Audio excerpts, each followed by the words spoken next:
Hello, everyone. It's so nice to have you back on our podcast. Today, we're going to really dive into what AI operations is all about. How do you actually create AI models? How do you get started with a project in your company?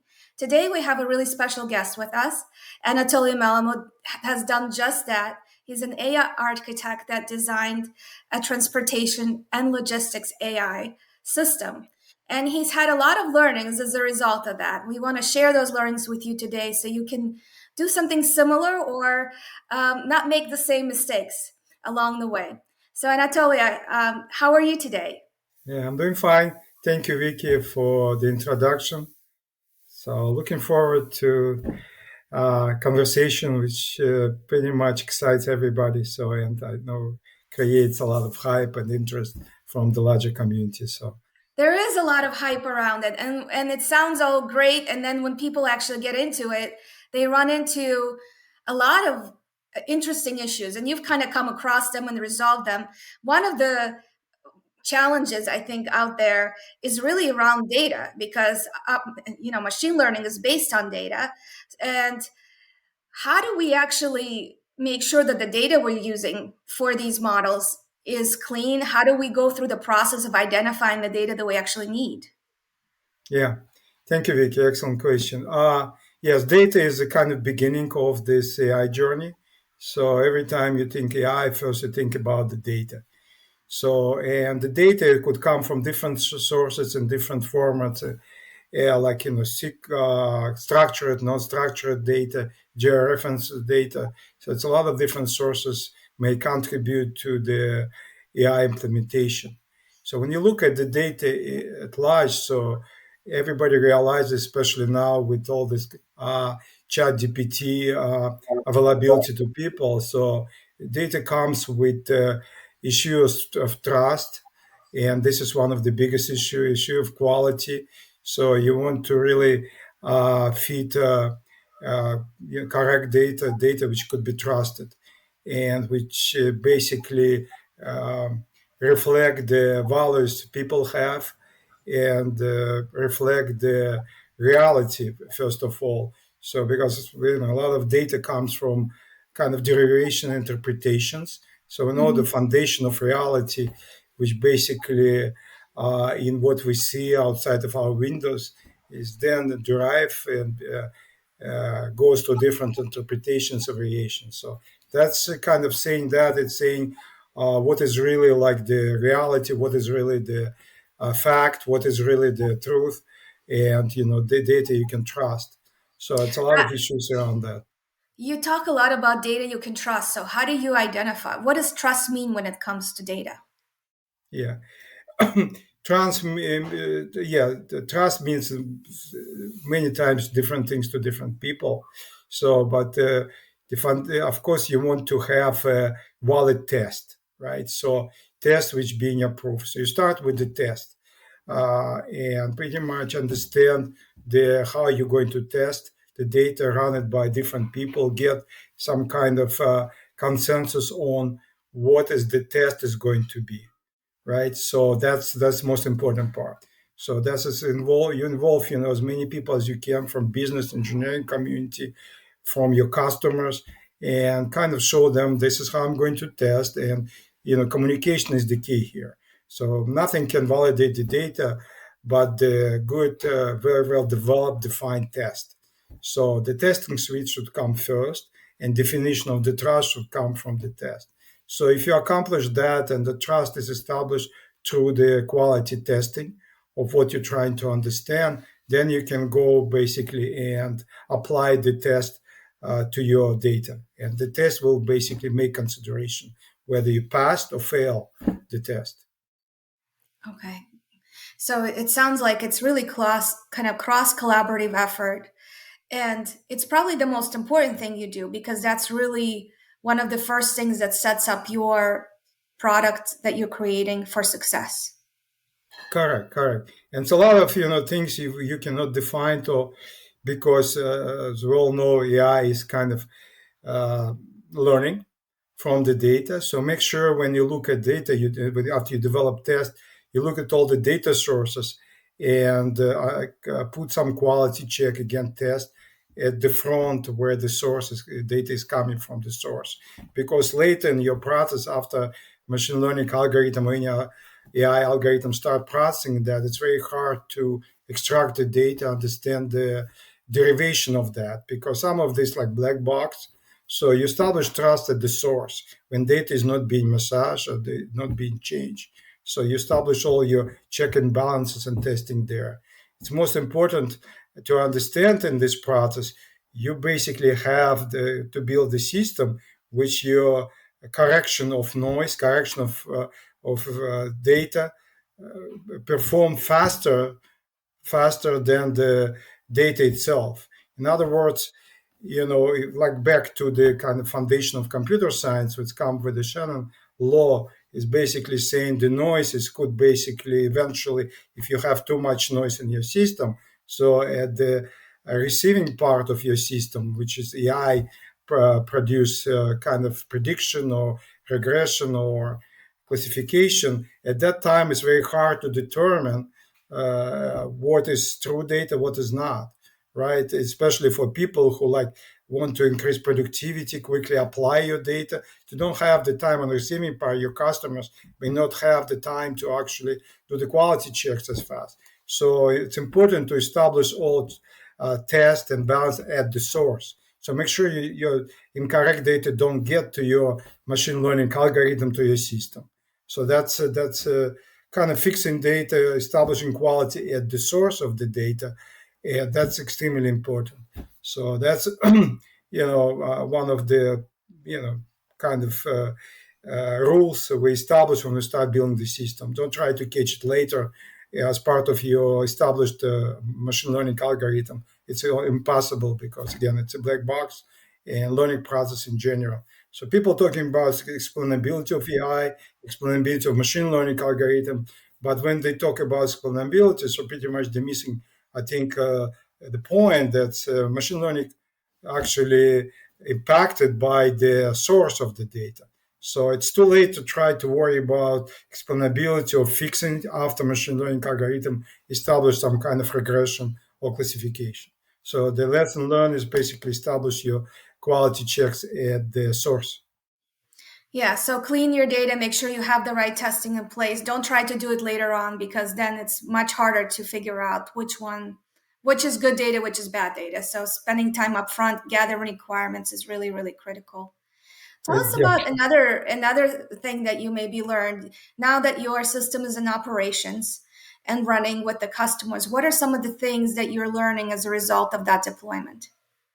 Yeah, then after you basically establish the kind of trust at the source through the testing, you're moving to the next step, which is like how your algorithm, the machine learning algorithm, is going to learn.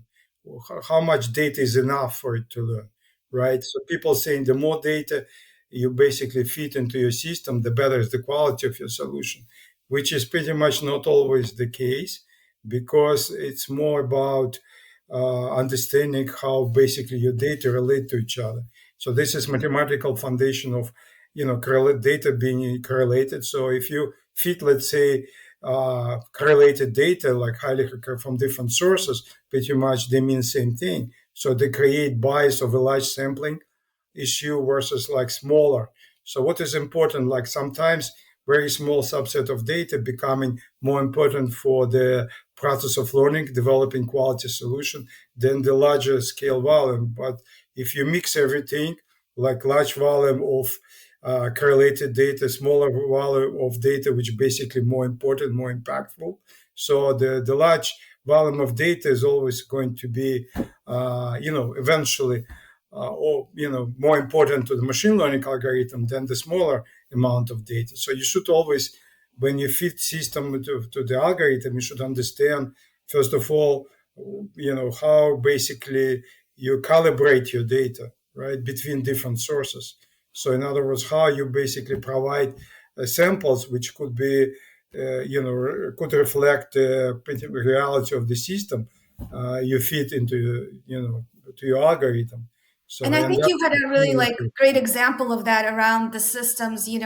For example, trains running in Tallahassee, Florida have a different schedule than maybe ones running in California. They have different geography around them and logistics around how they transfer from A to B. So by combining both of those places into one model, to your point, actually gave you more inaccurate results than really creating small, more localized contextual models that gave you specific results for the area that you were dealing with. Thank you, Vicky. That's a great point. And yeah, that's what exactly we arrive at. So it's very hard to scale the model. So in other words, if you look into large transportation system we have in US or North America, our company serves the entire North American operations. So the scale is enormous. You have transportation events, as you mentioned, in Alaska and Florida. You have it like in the remote areas. You have it in the areas where you have high density population and metropolitan areas. So it's completely different patterns there. So, and you want to, if you mix that, so again, it's important to understand that, some data, like say, if you have more, like say, sensors at metropolitan than remote areas, so try to apply them, they will impact the data coming from more remote data where the transportation event not as frequent as in metropolitan area like Chicago or Atlanta, New York City, Los Angeles. So that's extremely important.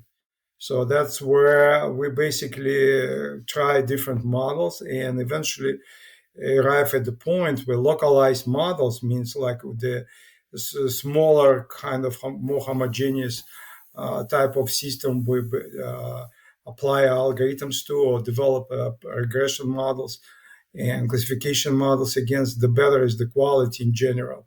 Like localization of the models is definitely generates better quality in our system. So localization as far as the geographic localization, seasons localization, seasonality important, and also the particular companies serving different, for example, railroads are important. So some companies do more effective jobs, others less effective jobs. So trains also quality of the railroad tracks important because there's some of them like better quality, some of them worse quality. So that's where like you're trying to mix everything together so it doesn't produce the quality you expect. So we were forced kind of by the nature of the business to go to more localized models, meaning like take the smallest possible locality of your system and see like whether you can generalize or extend it to the larger locality. First, we're try to do it through classification models, and classification allows you to come up with this locality. But unfortunately, classification models actually when have this random feature. In other words, every time you run non-classification model, they can produce different results. So it's basically different at times. Sometimes this area is included, other times you run it's not. This is by nature of, I can talk a lot about the classification models, but classification model is not deterministic. It's a probabilistic model. So in other words, it can be repeated, same because it's a data change and the situation change, and the model itself depending where you're actually trying to, where you start your classification at what point. So centroid, so to speak, of the model. It's a lot of probabilistic variables actually comes from the idea of classification. So classification is not as deterministic as some people think in general by nature of the algorithms. So this is why different type of set of studies are required to define your localization, which is pretty much trying to compare quality of different localized models against each other. And this is like iterative process So through you the have to do statistical. a lot of tuning, right? A Just lot of because you unit, finished, you're not done. It's right, not like you rolled it out and forgot about it and it's running on its own. right, You're right, constantly tuning the models to make sure it's still producing the results that you need, that you're right, considering that the data is not off, right? Because you could receive data that you didn't plan for example, and then you have to right, figure out how to fit it back into what you've created. right. But in general, I think it's applicable. So you're looking at the really distributed system. So there's no like one system fits all, like it's impossible for large scale system especially. So you're really looking at the opportunities how statistically you can randomize your data to come up with the right set of localized models. But assumption is first you have to come up with the idea that, or at least study the idea that whether one big model fits all different conditions. So in most of the cases it's not. So and that's then going to this randomization process, which is extremely important because you don't want to overfit your results or regression results, and pretty much you study your localized model using different methods of randomization. So trying to figure out whether the different random set generated impact your decision about distributing your machine learning algorithm over the some space or time you have. So Okay. that's exactly, it's very important. Let's talk a little bit about just operations infrastructure. We know that running these models is very expensive in terms of power and potentially using cloud providers and scaling with them. What are some of the lessons you've learned just from cost versus benefit and how you scaled your models? Mhm. Yeah, the first again kind of back to the localization, I kind of come up with different ideas of how you do the composition of your models, right? So you have to, when before you even scale, you think about statistical properties of your data set, right? So because it basically drives the your scalability solution. Like we were dealing a lot with the so-called time series data, right? So time series data has certain statistical properties, which basically uh, impact your ideas how you build the model. One of this most important for like time series being an example is the stationarity of your model. So you're really looking at how you can come up with more or less stationary data for you to improve quality of your prediction. And this also drives your ideas of what data sets you basically choose and how you apply your idea of localization, right? Or creating more homogeneous from the stationarity, for example, point of view. This is a mathematical foundation of time series data.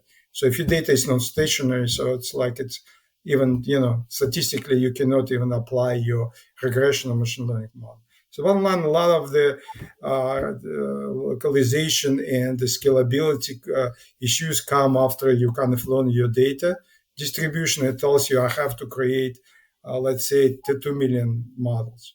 Mean to million means that if you scale we're dealing with, for example, North American operation. So we have currently like identify a lot of different localized situations where we can get more or less the stationary data, for example, or data which satisfies the properties. So then it drives your architecture after that. So data quality, statistical distribution, properties of the data, mathematical properties. You have to understand the mathematical foundation of that. Why are you doing what you're doing? Because scalability is very expensive, right? So running small models versus large one extremely expensive. So before you go and kind of uh, you know uh, give you business estimates how expensive it's going to be. So Right. you have to prove to them, the mathematically speaking, a foundation of your model kind of lead you to this solution to improve the quality. Now going back to architecture and the cloud in particular, so of course the unfortunately machine learning operations like develop more around like K-Surf and other models like developed by different companies. They basically built around deploying one model at a time. Mhm. So in other words, it's perfect to deploy one model. So you kind of deploy it as a pickle, as in encrypted model. So, and it's like piece of software you deploy and piece of software generated by a machine learning algorithm. So now this machine learning algorithm learns, and then you generate code from the machine learning algorithm. It's not again human built code. Code. It's very important to understand. It's a black box code generated by the system Mm. automatically. So no human knows how it's actually being programmed, right? So Yes. that's where it's a situation where you have a lot of this type of models which machine generates based on statistical properties. You have to now deploy, and the machine learning operation known right now is basically structured about running one model at a time.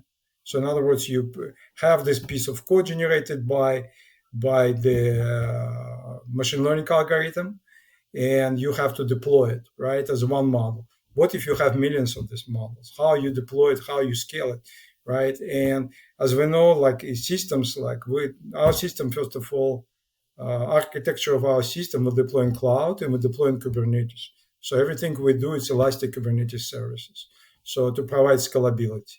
So that's the foundation of kind of cloud foundation.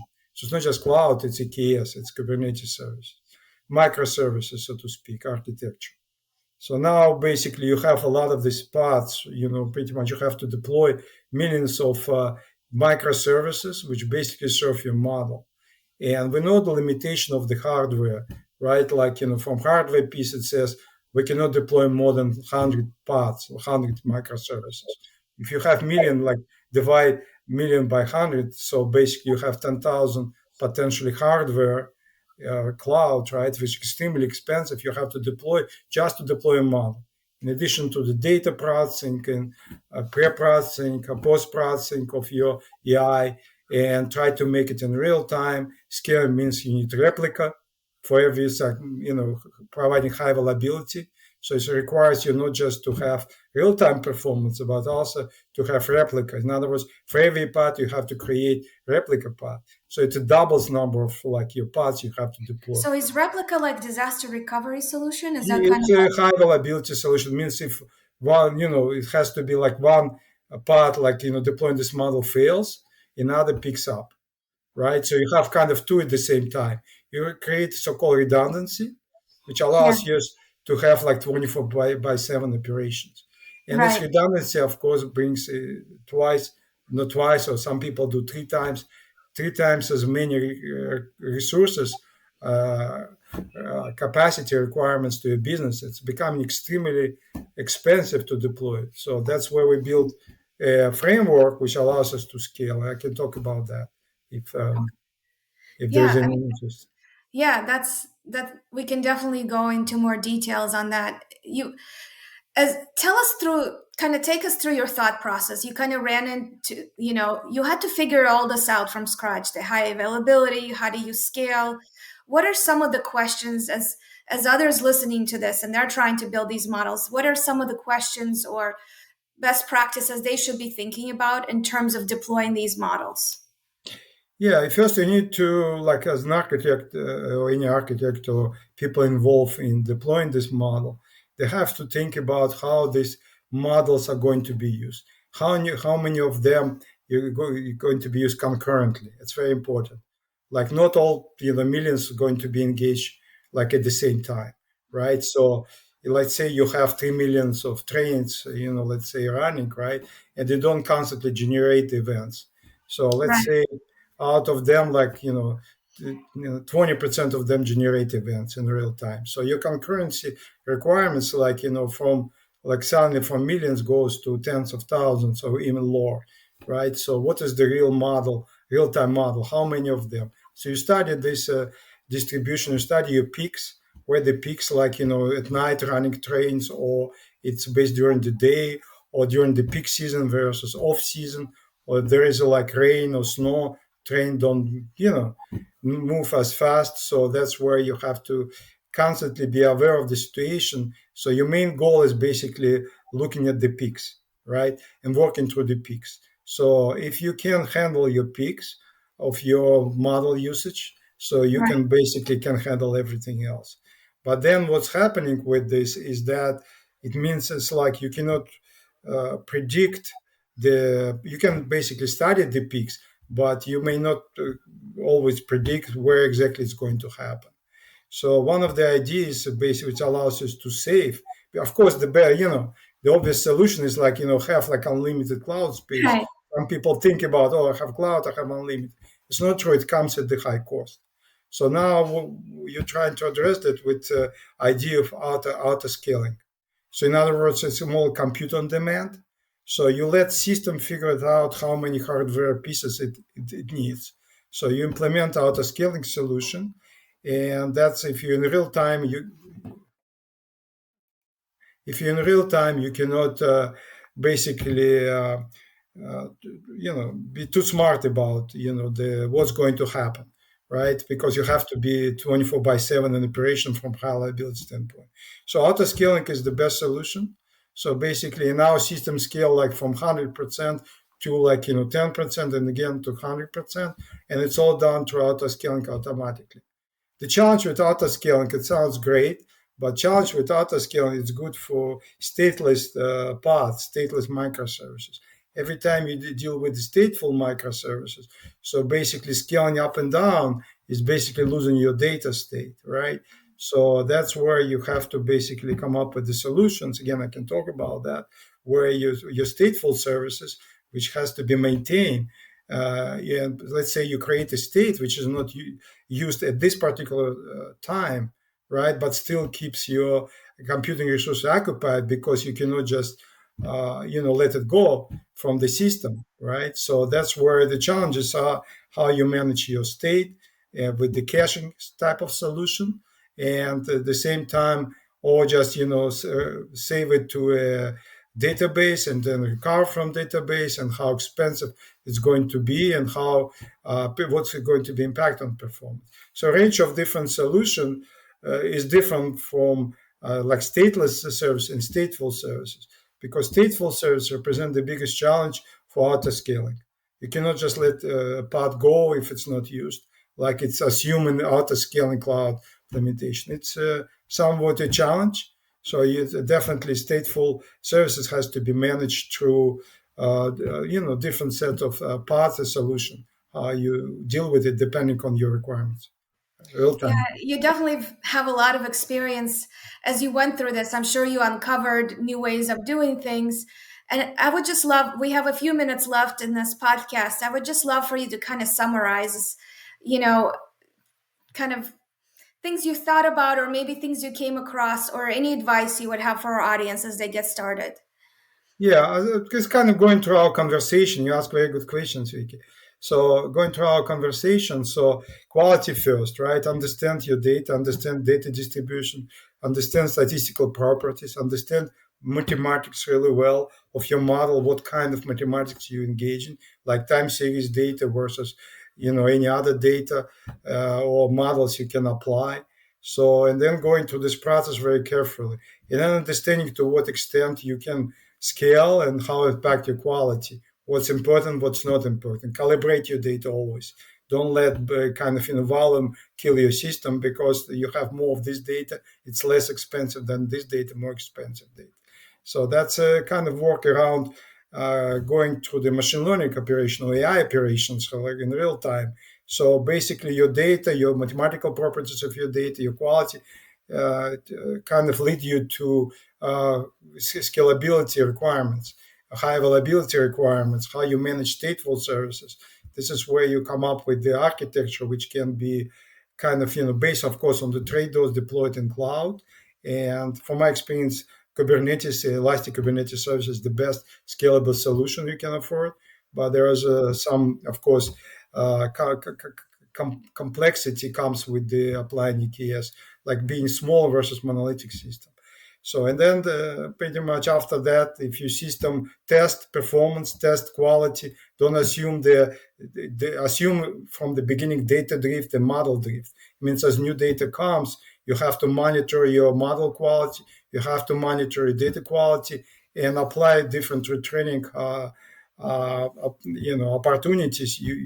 Pretty much which come from your monitoring data monitoring requirements, model monitoring requirements. So constantly monitor and engage your retraining where it's needed as soon as possible, because never assume the data does not drift or model does not drift. And that's will lead you to this continuous improvement of your model, supporting quality of a model, and also will lead you to kind of the performance business expect. And of course, the major challenge I learned: negotiate with business the cost of the system. Try to be conservative, stay with the business, deploy the pilot first, don't incur all the expenses, use auto scaling and other techniques which allows you to implement true compute on demand. I think it's extremely important to compute on demand, which related to your cost, and that's where you kind of put it all together in one system, and it's life mechanism. So and always watch, of course, for the noise. Again, back to like where I started with the Shannon law. So if your noise is basically created faster, then you can handle correct the errors. So it's going to eventually your data is going to be your model is not going to be very useful. So Shannon proved it, and it's kind of coming from different area. But in my mind, being computer science, always remember fundamentals of the computer science I learned. So that's where it's important going back to your fundamentals.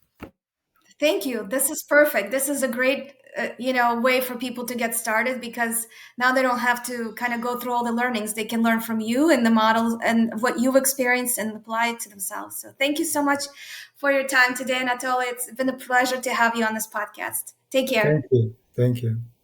Bye.